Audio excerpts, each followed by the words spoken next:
We weren't in that huddle, but something tells me Sydney Johnson talked about the controllables. Yes, this is the youngest team in the WNBA. There's 8 rookies and a number of sophomores on this team, but you can control effort on the defensive end trying to take care of the basketball. She had 10 points in that first half, but is playing with 3 fouls.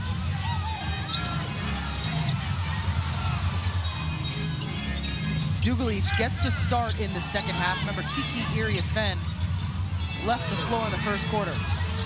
Austin asking for it. Shot clock winding down. Onyenwere. And Dugalich fighting for it. A deep shot for Washington. And then coming up quick possession. Clark weaving through. Gets it right back. Trying to create some space, and the bump on the floor.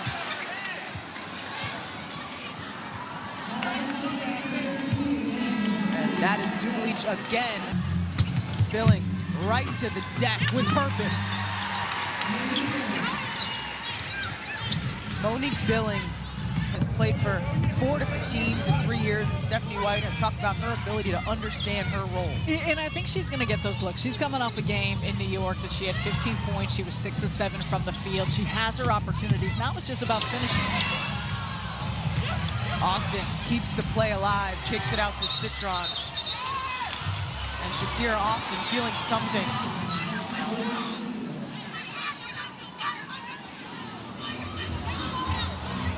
Date Ashley, Kiki went to the locker room in the first quarter.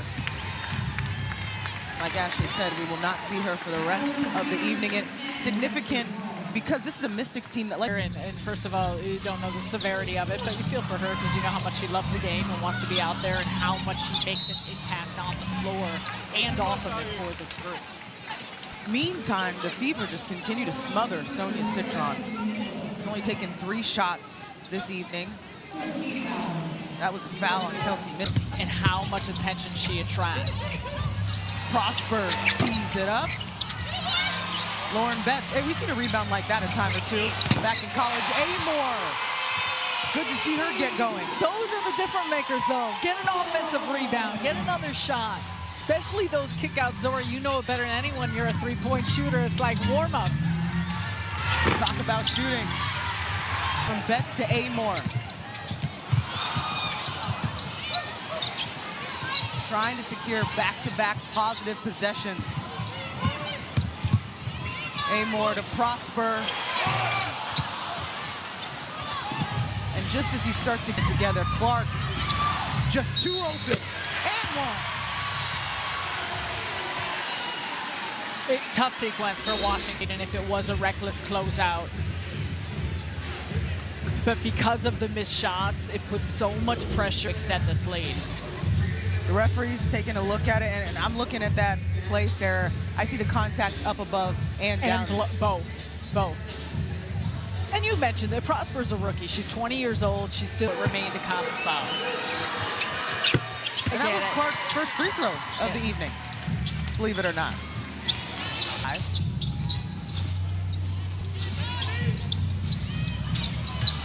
Betts to Onyenwere. Trapped there a bit. Lauren Betts calls for it. Up against one of her idols, Boston. Hauled down by Prosper. Finish off those possessions when you force a miss. The inconsistency.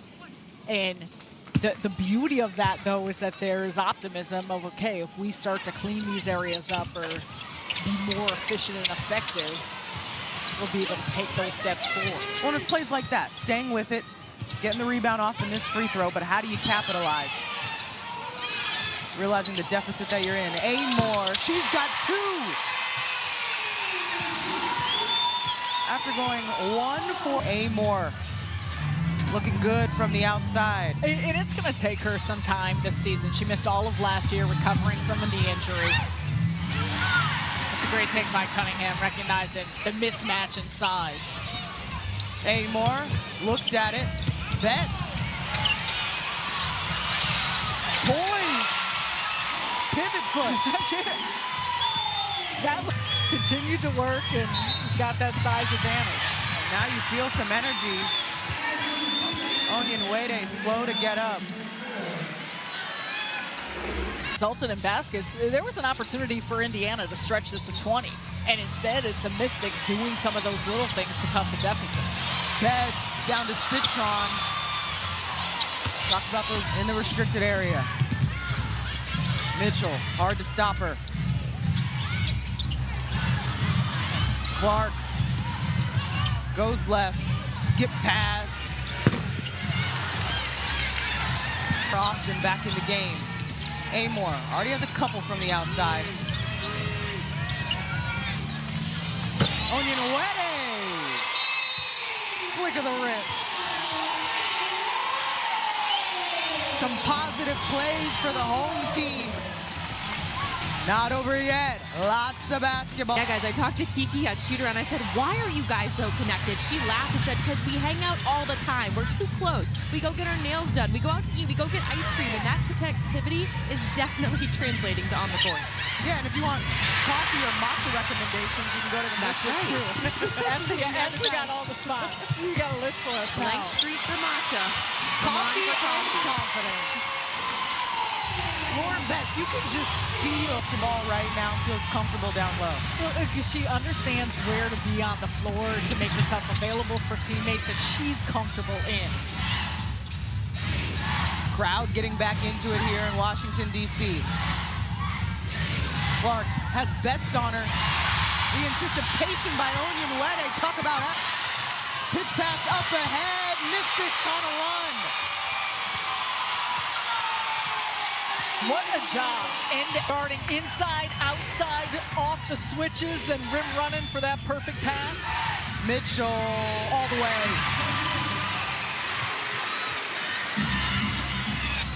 Looks ahead, up against Cunningham. Saves! How do you guard that? For as much as in many cases, it also benefits Washington when they've had those opportunities on the break. Well, it prevents the defense from getting set, right? Mitchell, stop and pop, back and forth we go. Amor saw something. Betts wants it. The Fever, they like these possessions. Mitchell in control. Kick out, Cunningham, yes. A big-time three-point shot in playmaking as a whole. Starting with Kelsey Mitchell, wrong the double team. Fever cut so well off the basketball to then create those extra passes. Well, and that's why the Fever want to run, right? Because they feel like they get you in a run game, and they're like, oh, well, that's our bread and butter. Because they're read and react. They're going to free fences playing. 10-point game. Clark hit on the toss. The fourth on Onyenwere.